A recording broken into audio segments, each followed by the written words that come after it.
So there's a reason why many of the top fittest athletes in the world do not eat the paleo diet, and it's important that we all understand why.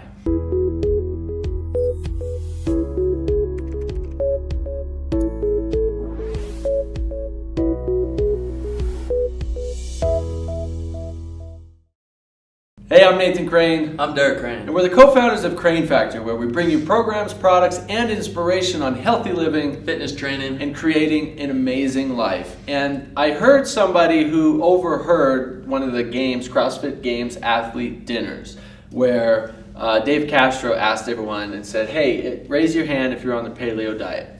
And the fittest people in the world who made it to the CrossFit Games, guess how many of them raised their hand? None.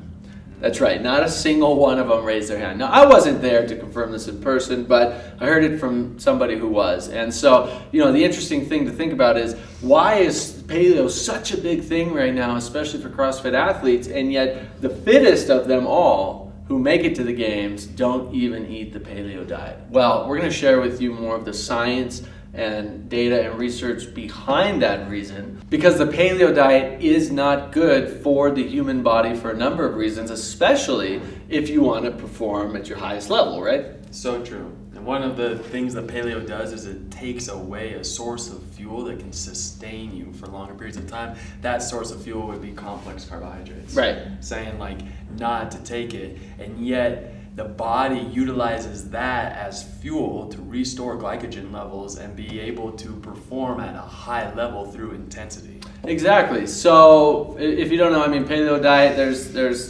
different critics and people more strict and people less strict, but basically, they recommend roughly 30-35% of your food through, fruits and vegetables, which I agree with. They say more simplified, just fresh from the earth. Absolutely. I think that's a wonderful thing to have in your diet. So that's really great. The other two pieces that, is what's going to limit you as an athlete are the 30-35% protein, which they're recommending comes from animal protein, and roughly about the same 30-35% from fats. And a lot of that they're recommending also from either animal fats and or nuts, seeds, avocados, things like that. So where is this diet limiting you from achieving higher levels of energy, of burst, that bursting energy, that really high intensity sustained over 6 minutes, 8 minutes, 12 minutes, 20 minutes, over months or years of time? The biggest part that's limiting you is on the animal protein and the fats. That's 60+% of your diet they're recommending on animal protein and fats. That's a massive amount of your diet that is not including complex carbohydrates, which is your jet fuel for high sustained energy, right? Yeah, so very true. One thing that I started implementing, I did this even in the last couple weeks, was I even boosted up my complex carbohydrates. I started meal prepping quinoa, and I make a big pot of quinoa. I add in broccoli, and then I'll even bake 6 sweet potatoes, and then I have those meals set aside just each day. And wow, what an improvement even in my energy alone. But doing CrossFit, I have this one meal that just has a complex carbohydrate load to it that my body just utilizes as fuel through the workout. So even from personal experience, I'm seeing huge results just with implementing that. Right. I did 100% raw vegan diet for a year. Basically, didn't cook anything. It was 100% vegan, 100% raw, right, for an entire year. And so somebody who's on that kind of diet, there are some athletes who are like high fruit, like the 80-20 diet, they're eating a lot of carbohydrates, but simple carbohydrates and mostly fruit, or like a raw vegan diet where, again, you're not really getting a lot of those cooked carbohydrates. We're not getting a lot of the complex carbohydrates unless you're doing some really creative things like we were doing with the dehydrator and that kind of stuff. But what happens on that kind of diet, which is actually incredibly healthy for you, is that you have to eat these things constantly. Yeah. You got to be eating, fruit all day long, smoothies all day long, a lot of vegetables all day long. Why? Because those simple carbohydrates, those simple sugars break down really quickly and give you, short bursts of fuel quickly. Yeah. For sustained energy over long periods of time, if you're working out 2 hours a day, 3 hours a day, 4 hours a day or more, which is what a lot of athletes are having to do to get to the next level, simple sugars aren't going to get you there. They will help you in the moment, and they're important and a big part of our diet, but that sustained energy, that energy that's going to help you sustain long-term, the paleo diet's not going to do it for you. It's too much fat, too much animal protein. Those things don't synthesize in the body very well. They don't convert into sustained energy for you. They cause your body to have to utilize massive amounts of energy to process them and break them down. So you're wasting a lot of that energy, and then you're not building up your glycogen stores, which is what you need for that intense energy when the workout comes. So you see people get on the paleo diet, and they do good for a year, maybe 2 years, and then they fall off.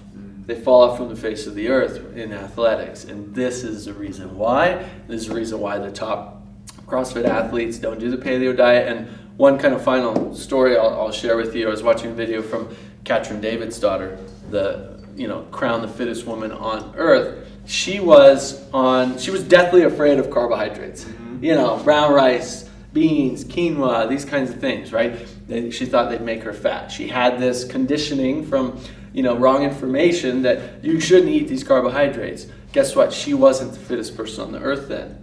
She got nutritional counseling. Her coach hooked her up with the right type of information. She changed her diet, started eating a lot more healthy complex carbohydrates, and guess what? The next year, crowned fittest woman on earth. And she attributes a big part of her energy and success and all of that to her changed diet. So again, don't listen to us. Follow what the fittest people on the earth are doing, and then follow them if they can sustain that, right? Yeah. If they can sustain it long term, because the diet plays such an important role in your overall energy and health. It's so important. Oh, it's so true. It is so very important. And if you're feeling like you do need some more protein, just like what you said, the rice and bean combination, you're getting all of your essential and non-essential amino acids just within that. You can get a plant-based formula protein powder to be able to take as a recovery shake right after. What I do with my morning smoothies is I add in hemp protein powder. And what this is doing is the plant-based protein is allowing the body to be able to utilize it, because it sees it as a source of fuel. It knows exactly what to do with it. So if you feel like you are someone who's, okay, well, then how do I get enough protein, because that's such a huge concept today, then just add in a protein shake, add in some more broccoli into your diet, add in hemp protein powder.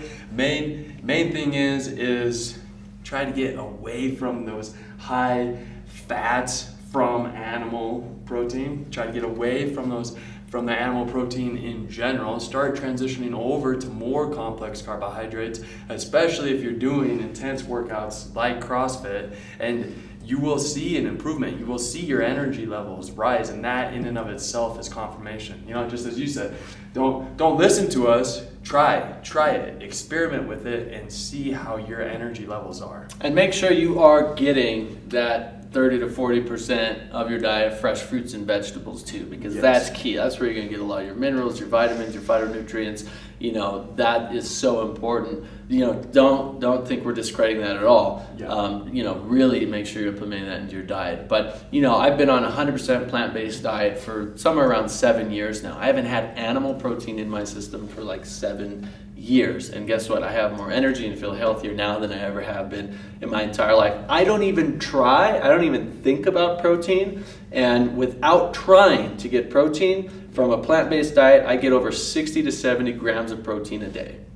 Most people have protein excess. Almost nobody that's ever been tested by a medical doctor, if you look at the studies, has ever shown up as protein deficiency. So the protein myth, we're busting it right here, right now. You do research on protein. Nobody has a problem with protein, other than most people have protein excess, not deficiency. So that's not an issue here. So again, try it, implement it. Let us know what you think. Feel free to leave your thoughts and comments below. If you got some good information from this, give this video a thumbs up and share it. And if you're not subscribed yet, make sure to hit that subscribe button. Thanks for tuning in. We'll talk to you tomorrow. Thank you. Appreciate you. See you in the next video.